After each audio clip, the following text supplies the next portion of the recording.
கிருஷ்ணராஜசாகர் மற்றும் கபினி அணைகளில் இருந்து உபரி நீர் திறப்பு வினாடிக்கு 17,025 கன அடியாக அதிகரித்துள்ளது. கர்நாடக மாநிலத்தில் காவிரி நீர்பிடிப்பு பகுதியில் மழை குறைந்துள்ளதால் அணைகளுக்கு வரும் நீரின் அளவு படிப்படியாக குறைந்து வருகிறது. அதற்கேற்றபோல் கர்நாடக அணைகளில் இருந்து காவிரி ஆற்றில் உபரிநீர் திறப்பு குறைக்கப்பட்டு வருகிறது. அதேபோல் குடகு மாவட்டத்தில் உள்ள ஹாரங்கி மற்றும் ஹாசன் மாவட்டத்தில் உள்ள ஹேமாவதி ஆகிய அணைகளில் இருந்து உபரிநீர் திறப்பு படிப்படியாக குறைந்துள்ளது.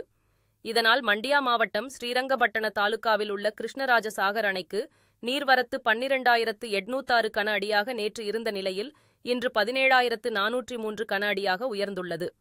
அணையில் இருந்து உபரிநீர் திறப்பு வினாடிக்கு 12,025 கன அடியாக அதிகரித்துள்ளது. அணையின் நீர்மட்டம் 124.8 அடியாக உள்ளது.